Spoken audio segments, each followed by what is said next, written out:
Tonight, closing in, fresh hope. The search for Samantha Murphy is nearing an end. A grieving family's fury at the sentence given to a drugged-up speeding driver who killed a teenage girl. An out-of-control car ploughs into the Lobster Cave, shocking diners and sending plates flying. An angry mum slams the Forum Theatre for refusing to let her baby into a concert. Fears not enough children are being vaccinated against the flu as cases among kids surge. And live to Adelaide as Carlton and Port kick off round 12. This is Melbourne's 9 News with Alicia Loxley and Tom Steinfort. Good evening. Confirmation tonight the mobile phone found in a dam near Ballarat belonged to missing woman Samantha Murphy. Investigators now hope data from the device can lead them to her body. Crime reporter Gillian Lantouris has the latest. Samantha Murphy's husband says he knew instantly that this was his missing wife's phone. Mick was called after a police sniffer dog brought in from interstate discovered it in the mud beside a dam.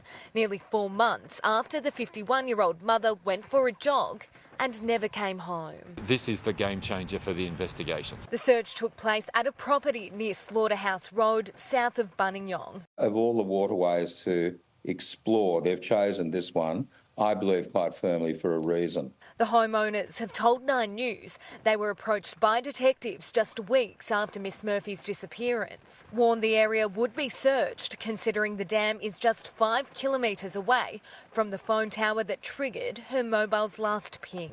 We'll work out where that phone has been, what else has been around it and how many times it's been used right up until it went flat.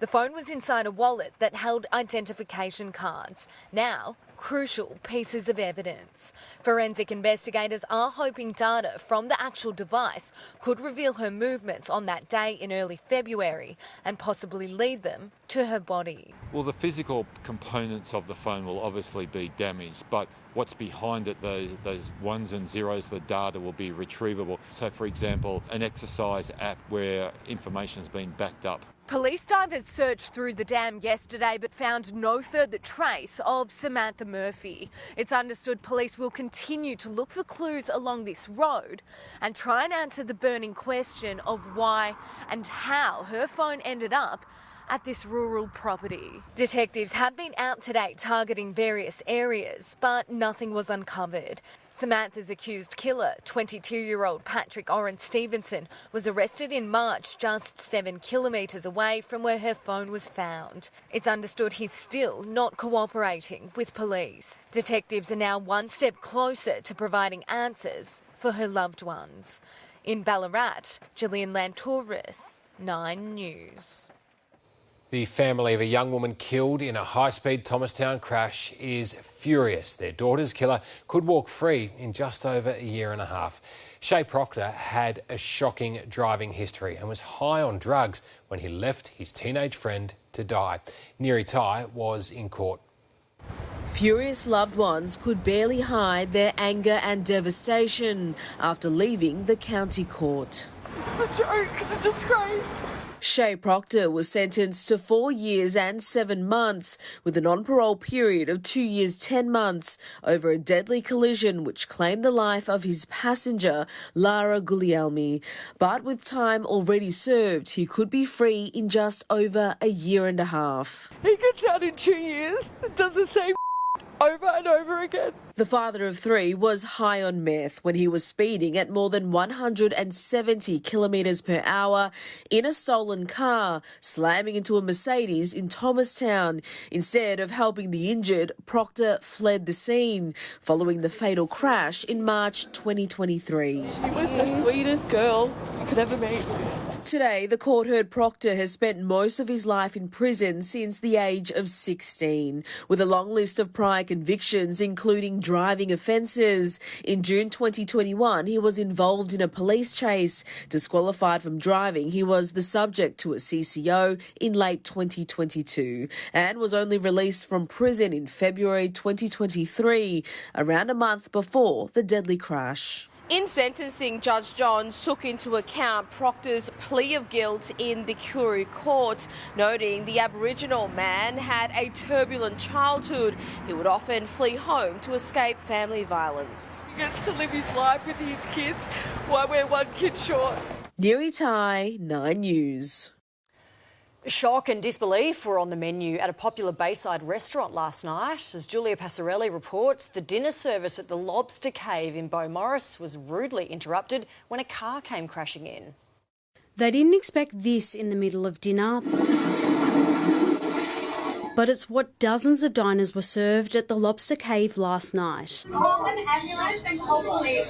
We were having a feed, we were having some lobster and some nice eye fillet, and we heard an engine scream. Mark Hardman was sitting right next to the window when the white sedan ploughed through. His friend at the opposite side of the table was sent flying off her chair. I think everyone was a bit shaken. You just don't know. I mean, I think anyone sitting, if you were at this end of the table, you'd either be dead or you'd be very, very sore. The 77-year-old man behind the wheel had accidentally hit the accelerator. Somehow, everyone at the Beaumaris venue managed to escape serious injury. They were within inches of the impact of that car. Luckily, the configurations, there could have been so much worse. The restaurant has been a Bayside staple for 37 years.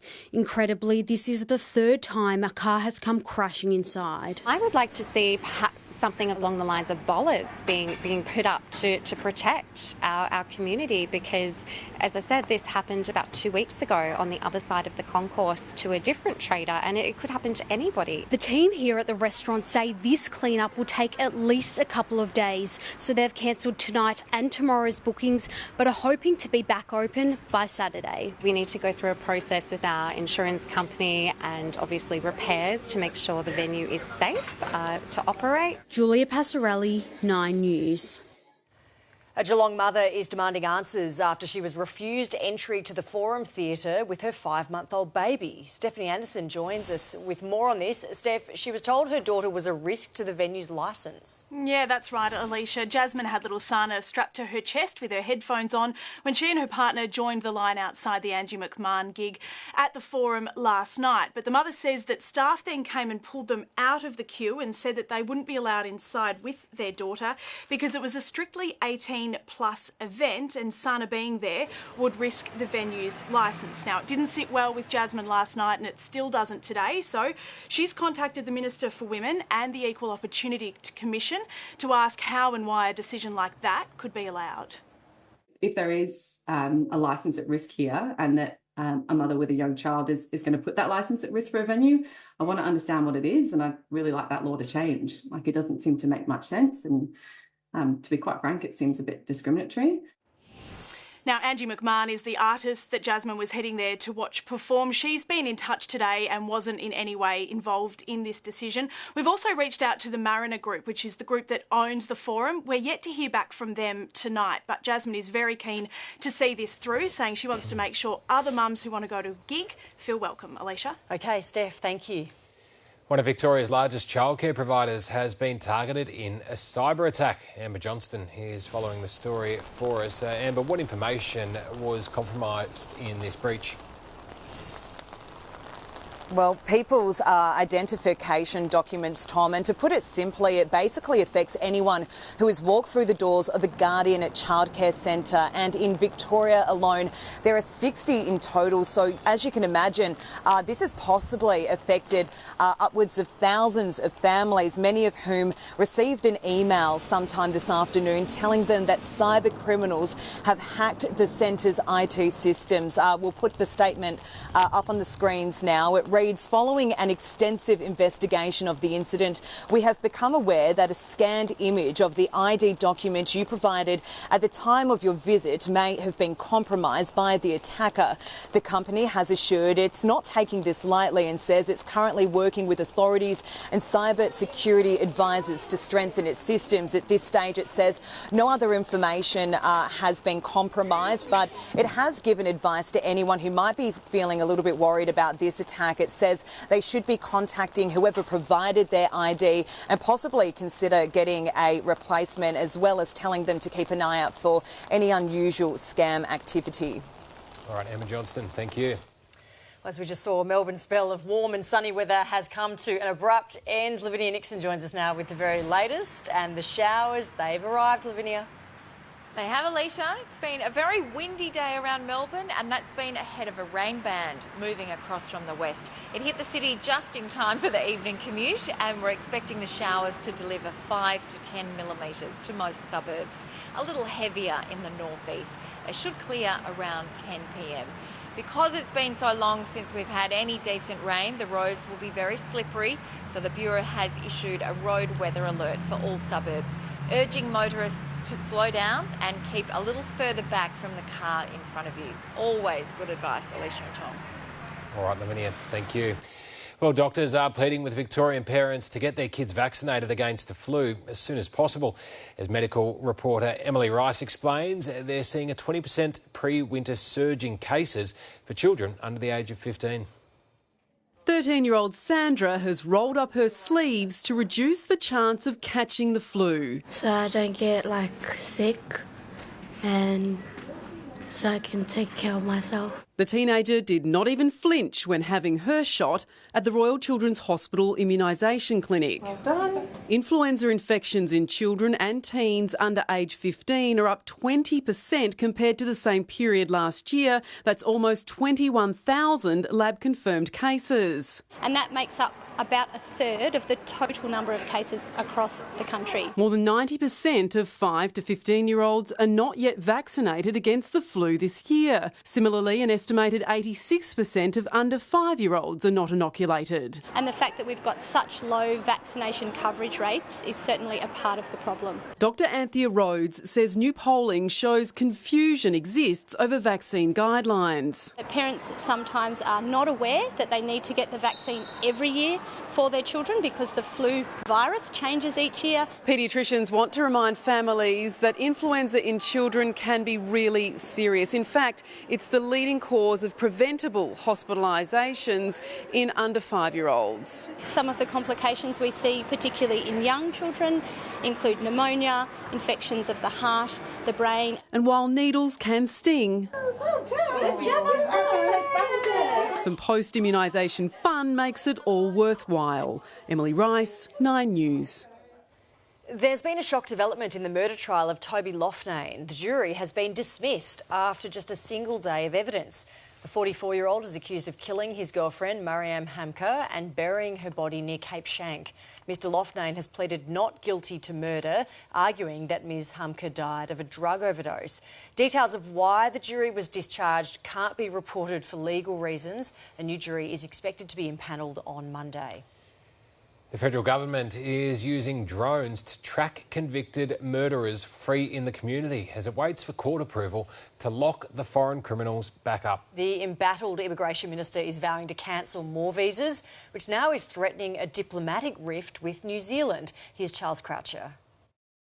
Andrew Giles walking out of Parliament still a minister and on his way, he says, to cancel visas. First job is making sure that the visas which need to be cancelled are cancelled. Tonight, around 30 visas that were cancelled and then reapproved by the Administrative Appeals Tribunal are once again under review. The minister confirming he has re-cancelled 8. These are cases that go to some serious offending, some really serious offending, that frankly, where the decision of the tribunal does not meet my expectations. The question tonight, who's to blame for them being free? If you listen to this week, Prime Minister, it's everyone else's fault. It's the AAT, it's the department, it's the High Court. Yes, there are institutions such as the AAT, the court system and other systems that's there, but the buck stops with the minister at the end of the day. New Zealand push for the changes under Jacinda Ardern, with convicted criminals' connections to Australia given more relevance. That change is now gone. Why did this weak and incompetent Prime Minister put his close and sycophantic relationship with Jacinda Ardern ahead of the safety of Australians? All the anger's there in just one question. The anger, the abuse.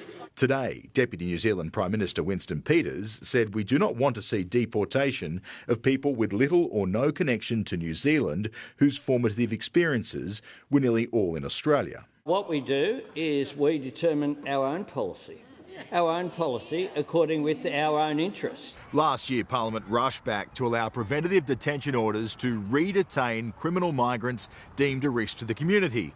It's been 6 months and we're told the first 6 cases will soon go before the courts. In the meantime, spot checks, random house checks, as well as the use of drones. The day finishing with Attorney General Mark Dreyfus turning his back on Peter Dutton.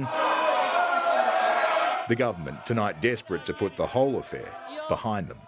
Charles Croucher, 9 News.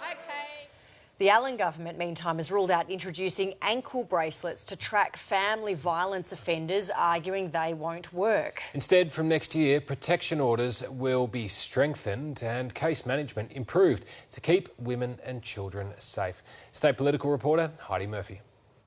A rowdy Thursday question time. Order! Order! Order!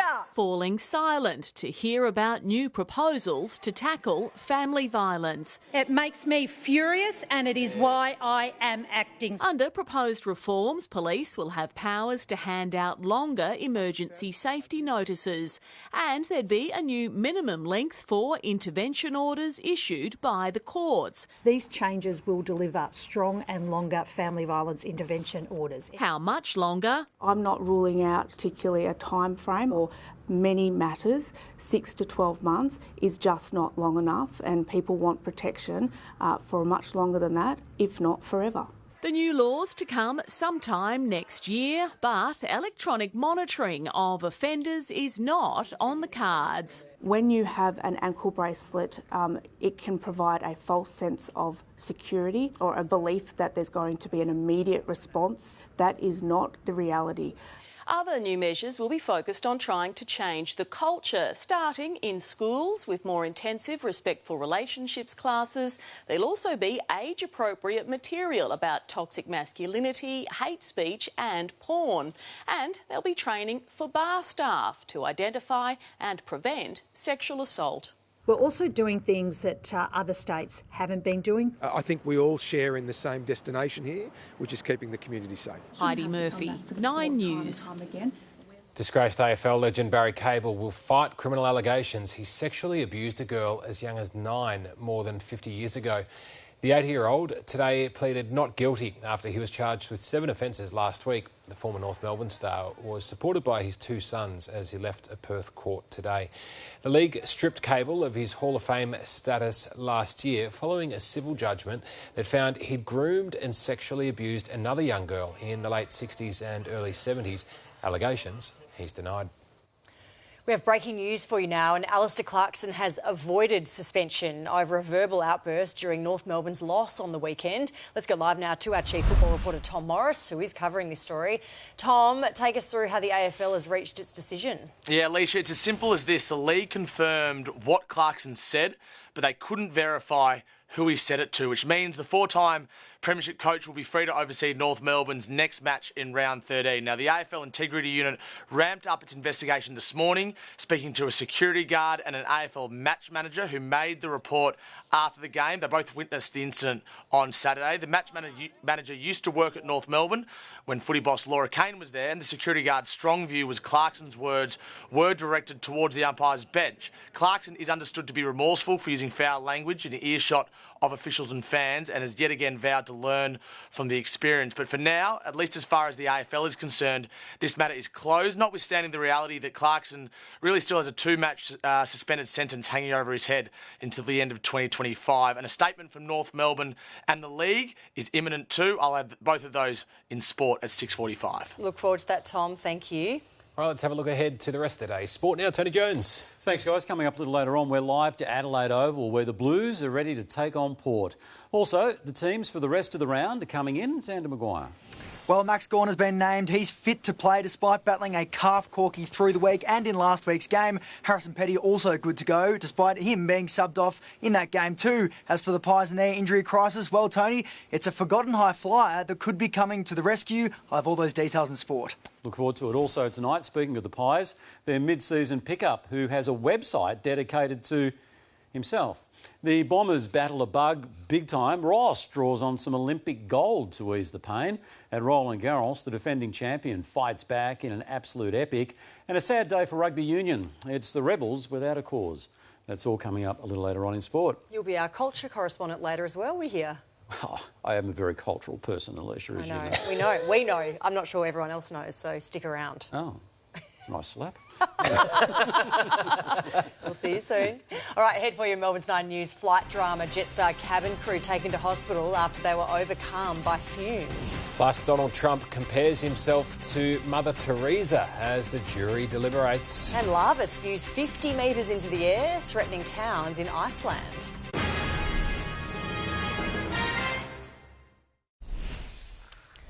The 4 members of a Jetstar cabin crew have been taken to hospital after reporting an unusual smell on board. They were on a flight from the Gold Coast to Cairns when they started feeling ill around 9:30 a.m. The aircraft landed uneventfully and no passengers were affected. Prime Minister Anthony Albanese has caught up with his Ukrainian counterpart over the phone. Volodymyr Zelensky expressing his gratitude for Australia's unwavering support in the war against Russia. Mr Albanese told him Australia will continue backing Ukraine for as long as it takes. Well, Donald Trump's fate is now in the hands of 12 New Yorkers. The jury in his hush money trial has started its deliberations as the former president compared himself to a modern-day saint. More from Alison Petrowski. As America awaits a verdict, Donald Trump turned to the holy. Mother Teresa could not beat these charges. These charges are rigged. Throughout the 4.5 weeks of this historic trial, the former president and his team have called it a witch hunt and a scam. This is exactly a Biden show because he's got to distract the American people. The case now in the hands of 12 New Yorkers, 7 men and 5 women, kept anonymous for their own protection. Judge Juan Machan instructing that they must reach a unanimous decision. Jurors were told to avoid speculation about potential sentencing or punishment. 3.5 hours into deliberations, the jury sent a note asking to be read back testimony from AMI boss David Pecker and Trump's former fixer Michael Cohen. Then a request to rehear the judge's instructions. The confusion is nobody knows what the crime is because there's no crime. The jury will return tomorrow to rehear the evidence and instructions. During deliberations, both parties are required to remain inside the courthouse no matter how long it takes. Despite testimony from 22 witnesses, polls show little impact on the American public. Look at where we are now, 46%. But the First Lady believes the tide will turn. I believe that Americans are going to choose good over evil. In New York, Alison Petrowski, 9 News. A bus driver in Pakistan is suspected of falling asleep when he lost control and crashed the vehicle at high speed. At least 28 people were killed and 20 injured after it plunged off a road and into a deep ravine around dawn. Nature in all its wonder is venting its fury in Iceland, where a volcano is erupting for the 5th time since December. But the spectacular show has forced the evacuation of tourist attractions and a town in the path of the lava. Jessica Millward has the story. Close up, it's mesmerising as crimson-red streams of lava spew into the air. A wider look reveals the scale of the eruption and the emergency it's caused. This is the moment the volcano in Iceland's Reykjanes Peninsula started erupting for the 5th time since December. Within seconds, lava and smoke was pouring out. The chasm is now 2.5 kilometres long and growing. The nearby Blue Lagoon geothermal spa, a major tourist attraction, was evacuated. Most of the residents in the town of Grindavik left in November, before the series of eruptions, but some remain and have been told to get out. The local mayor reporting concerns about the amount of lava flowing toward the town. So far, a wall built to protect it is holding. This is the 8th eruption in the Reykjanes Peninsula since 2021. Many scientists believe the region is now in a new volcanic era that could last decades, possibly centuries. In London, Jessica Millward, 9 News. When we return, Suburban Libraries offering more than just books. How to save money and storage space by borrowing things you need around the house. A Victorian man vanishes while hiking the Northern Territory. And Australia's longest-serving radio broadcaster dies at the age of 97.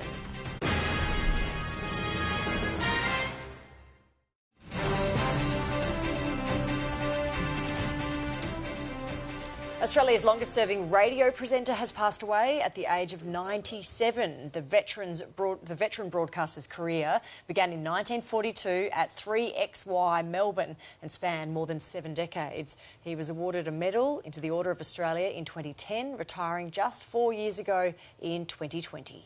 Words legend and icon are tossed around too easily these days, but Bob Rogers was both of those things. He's survived by his wife, their 4 daughters and son. A search is underway for a Victorian man missing in a remote part of the Northern Territory. 64-year-old Alicia Thompson set off along the rugged Larapinta Trail more than 2 weeks ago, heading towards Alice Springs, 240 k's away. Police and local rangers have been scouring the trail on foot and from the air. His family last heard from him on May 21. Australian beef farmers are celebrating tonight after China confirmed it's lifting suspensions on imports effective immediately.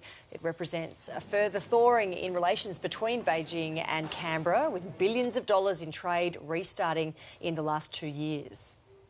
This means jobs. This means economic growth. This means significant benefit for farmers. While restrictions have been removed for coal, barley, wood and now beef, the government says it's still pushing to remove tariffs on rock lobster. Libraries of things are popping up around Melbourne, encouraging people to borrow everything from power tools to kitchen appliances and mobility aids. As Justine Conway discovered, demand is growing as more Victorians look for ways to ease the cost of living crunch. Forget the rule about being quiet. These libraries are stocked with things that make noise. If someone is in need, we just tell them, come to us. Point Cook's Library of Things has never been busier. There's a whole big selection of tools, spades, drills. Around the country, libraries of things are making big-ticket items accessible to those in need. I think it's a wonderful opportunity. It saves you cost. Ashish borrowed a wheelchair for his mother when she visited Melbourne recently. It's the most sought-after item at the library. Wyndham is the most multicultural suburb, and Point Cook has over 147 nationalities, which means a lot of people have their parents visiting from overseas. So when they visit, they of course need these mobility aids. Over at the library in Hobson's Bay, robots are in hot demand. That was really cool. Oh, it's an Autobot! Geraldine Murphy's children are regulars. It's wonderful just to be able to come into the library, have a look at the range, borrow something, take it home, test the water, see if they're interested. We noticed that there was a need in the community for more than books. While some services will cost you nothing, others do charge a small fee. Most of them will have a membership fee of say $50 to $80 for an annual subscription, and once you're a member you can just come and borrow these items at no cost. According to a national survey, it's garden tools that top the list of most borrowed items. And it's not just the cost of buying one that's driving people to these libraries of things. There's also the social aspect, like they're good fun and you create a community. Justine Conway, 9 News. Jailed movie mogul Harvey Weinstein could face more charges, with prosecutors telling a judge they are evaluating new sexual misconduct claims against him. The 72-year-old is scheduled to be retried over rape charges later on this year. Victorian street artist Matt Adelaide has won the 2024 Archibald Packing Room Prize. Matt collected the prestigious award for his portrait of First Nations rapper and ARIA winner Baker Boy. The Packing Room Prize is judged by art gallery staff ahead of the announcement of the official Archibald Prize winner. Still to come for you, lucrative side hustle, how to earn thousands of dollars when your car is sitting idle. The alarming number of people being scammed by fake package delivery messages. And stay tuned because Tony Jones is going to be reviewing Alan Rascal's musical theatre debut.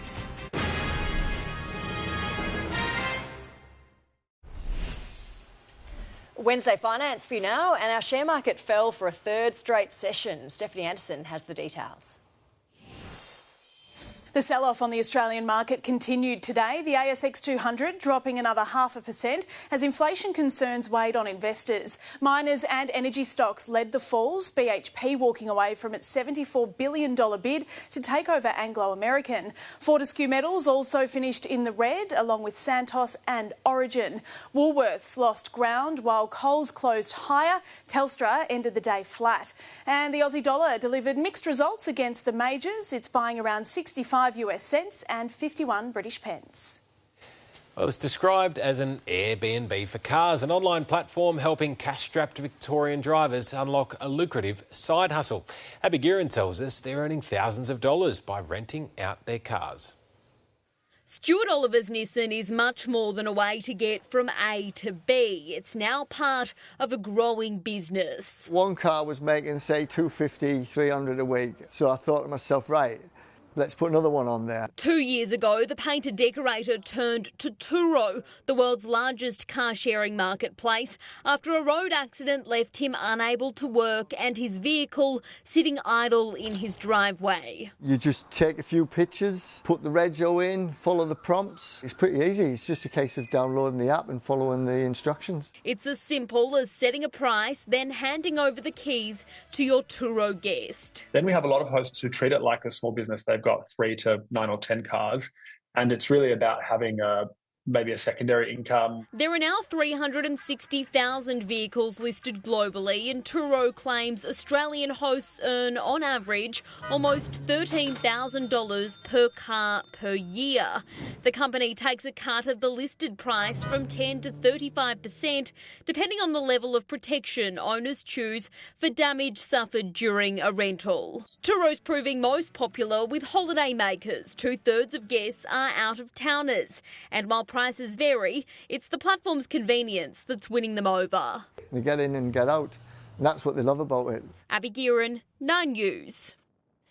Alarming new research has found more than 70% of Australians are receiving package delivery scam texts or emails every week. Commissioned by Australia Post, it shows more than half of people surveyed believed a fake delivery message was legitimate. A significant number of those have lost billions and billions of dollars over recent times. What's concerning is the sophistication of the scammers. Australia Post says it never calls, texts or emails asking for personal or financial information. Well, there is a new flamboyant, although maybe a little unlikely addition to Melbourne's bustling theatre scene. Our own Alan Rascal is one of the headline acts in the all-singing, all-dancing Club Vegas, which opens tonight in the city. And so we sent along our theatre critic, Tony Jones. Founded in 1839, the Athenaeum Theatre holds a unique place in the cultural history of this great city of ours. And now, as we discovered in this exclusive sneak peek, a whole new chapter is about to be written. And no one really knows how it's going to end. Life's sweetest reward. Let it flow. It flows back to you. Yep, that's Alan Rascal, 9 News reporter by day, hoofer by night. The question that keeps coming to me is why? Well, I cover so many shows and... No. Why am I doing this story? Alan is part of the musical spectacular Club Vegas, where the real star of the show is Rachel Beck. Sooner or later, I'm greater than you. No, you're not. Yes, I am. Even Rachel is a little starstruck by Alan. I mean, you've obviously worked with a few leading men. I have. Where does he rank? Up there with Hugh Jackman. I got paid for that. At last night's opening of Sunset Boulevard, Al's debut was all the chatter. He's got incredible charisma and he's a very, very clever and interesting and entertaining man. Is he the next big thing? Absolutely. I'm very excited. I mean, this is Broadway next, I think. He's been texting me for tips about singing and dancing and costume. I think he's going to be okay. Club Vegas is here for a good time, not a long time. It closes on Sunday. No, but is this a little bit of a dream come true for you? Yeah, it absolutely is. It is a dream come true. I mean, I covered a version of this show last year and I said to the producers, a throwaway line, I'd love to have a cameo in one of your shows. And then they texted me and said, come and join us. So I said, why not? Now, I fully expected to give Rascal a scathing review, but I've got to admit, the kid's not bad. New York, New York. Not even Al knows if this will lead to Broadway. Maybe it's just a stage he's going through. Tony Jones, 9 News. Oh, this opens the door for you next, Tony. You're wasted in sport. Yeah. Hey, I got a little something for you. Tickets. Only one? No, 2. You and Annette are going. That's fantastic. No, She'll be thrilled. No, we're cleaning the curtains. But if you want to go? Lovely. Sure. Let's do it. Yeah. Okay, right. great. Thank you, Teach. Great sell. Right, What's happening in sport? Well, plenty, because coming up after the break, you'd need to give them back because Annette is going. We've got some breaking news on the latest Alicia Clarkson controversy. Get to know this new magpie. It's easy, it's just one click away. And finals bound. But it is final for the Rebels.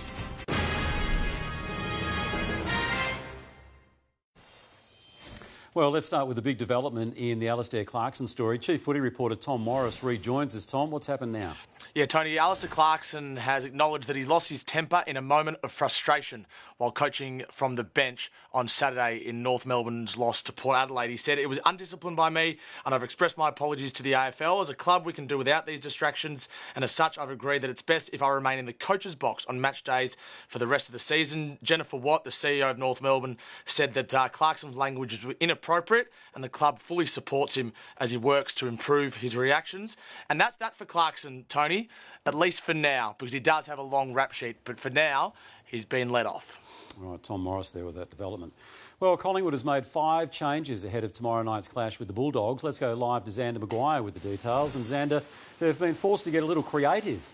They have, Tony. He hasn't been named since round 1, but Ash Johnson is back for Collingwood's clash against the Bulldogs. He comes in to solve their forward line crisis alongside Jeremy Howe, as was announced earlier in the week, who is likely to also play forward as Myercheck, Cox and Pendlebury go out injured. As expected, Rory Lobb comes in for the Dogs for that match. Aaron Norton coming out with a knee injury. The depleted Tigers, they lose another one in Dion Prestia, who's been rested this week. He goes out alongside a concussed Shea Bolton as Jack Graham returns from a hamstring injury.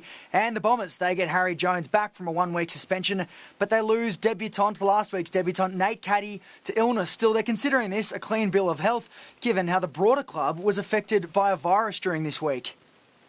He might be the only person in Australia, but as a virus swept through the Bombers this week, Brad Scott was grateful for the COVID years. Enacting the protocols is pretty quick and pretty swift, and touch wood, we've avoided catastrophe. Staff had little contact with the players through the week, ensuring a relatively clean bill of health. It comes as the Bombers prepare for Gold Coast, a side they haven't lost to in 8 years. It's going to be a really big challenge for us, but for us, we feel like every week's like that. Max Gawn trained fully and has overcome a calf corky, ready to face Fremantle's Jackson Darcy ruck duo, while Stephen May still has a smile on his face after kicking his first goal in 4 years. His celebration, a tribute to his mum, who had flown from the Gold Coast for the game. The morning of the game, he said to her, "I'm going to kick a goal today for you." And you know, when he got the 50-metre penalty, he was talking about how he was that nervous about kicking the goal because he's already worked out his celebration. The D's with the spring in their step, unlike the Saints, who have just 1 win from their past 7 games. Low on confidence, but Ross says that's just a mindset. There's been plenty of Olympic swimmers get on the blocks, not confident they're going to win gold, but all they do is get into relentless action. And their prep's been solid. While the Hawks find themselves in rich form and ready to fire for Jack Gunston's 250th, Sam Mitchell supportive of umpires today after reports claimed that they have been receiving mid-game directives from off-field umpiring officials through earpieces. Anything that helps umpires with decision making and anything that helps them with clarity, I think, is a good thing. That article raises some interesting questions. Certainly the directive when I was there was that there was to be no direction as to what decisions are made in game. I think it's actually a good thing that we're learning on the run. Xander Maguire, 9 News. The top 4 spot is the prize for Carlton tonight as the Blues tackle Port at Adelaide Oval. Tommy Wren is there for us tonight, and Tom, the locals rightfully will go in as favourites. I think so, Tony. They've won 3 in a row, looking good, and they've beaten Carlton by an average of 76 points a game in the 4 times they've met at this Oval behind me. But The Blues are unchanged, so they're really settled, and Port don't have controversies or Willie Rioli, so maybe an opportunity for the Blues tonight. No late changes, TJ, to either side. It's going to be Jeremy Finlayson in the sub and also Jack Carroll for the Blues. Looking forward to a cracker, 3rd against 8. Only one game between them, though. The good news is we've had about 10 millimetres of rain today, but, Tony, it's cleared up really nicely. It looks like we're going to be all good for the night tonight, so not too much rain on the radar, so hopefully a cracking night of football for both these sides. Can't wait. All right, terrific stuff. Tom Wren on the spot there in Adelaide. Well, footballers have rarely been afraid of the spotlight, but never have we seen one with a dedicated website highlighting himself. Well, until now, anyway. Aliro Smith was taken by Collingwood at pick 10 in last night's mid-season draft, and Pies fans were able to learn all about him on bigroo.au. Now, that page allows the big man to push his credentials to the football world and document his journey as a new breed of ruckman. Mum and Dad, they're my biggest supporters, I think, which you can sort of see in the website which they created for me. They've sort of helped me sort of launch off that, and yeah, might keep it going, see where it goes. Collingwood trained indoors today ahead of tomorrow's clash with the Bulldogs, and with its injury crisis mounting, Big Roo might not be far off realising his AFL dream. Melbourne's rugby union team, the Rebels, will be no more. Players and staff were told by rugby bosses today that the men's team would be wound up at season's end. The club was placed into administration in January, and agreement simply can't be reached with a new potential owner. The participation licence to participate in the 2025 Super Rugby season was not granted to the consortium based on a lack of detail and transparency that we were provided recently. Adding to the frustration of players and staff, the Rebels have already qualified for this year's finals. What a sad irony that would be if they went all the way and won the premiership there. So anyway, that is sport for tonight. I've got to go home now and just get Alan Rascal out of my head. I think you secretly loved it, Tony. I secretly did not, Tom. They're good tickets, row A. Sorry? They're good tickets, row A. Oh, Well I've done. been known to have tickets on myself, yes. He's on tonight, isn't he? Lavinia is back now. Look, it's turning nasty, but at least tonight's shower's not going to stick around too long. No, Tom, it'll be short, sharp and quite intense. So the roads are dangerous tonight, prompting the Bureau to issue a road weather alert. Most of the showers will be gone by 10 p.m, with just a few lingering until midnight. I'll have tomorrow's forecast for you next.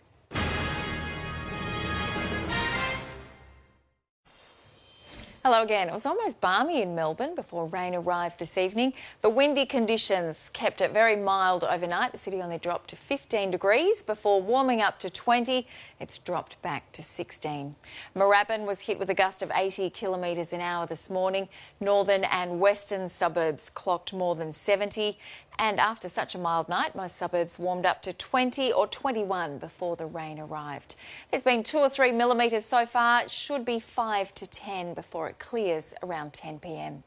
Then the rain is expected to intensify through northeastern parts of the state tonight. The Bureau has warned that 6-hour totals of 60 to 80 millimetres are possible. So due to those high rain rates, there is a danger of flash flooding.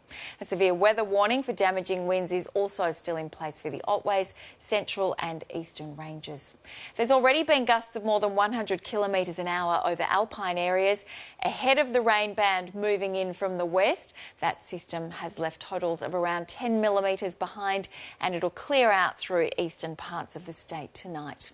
The broader system, it's quite impressive. It's part of a northwest cloud band extending almost 4,000 kilometres across the country.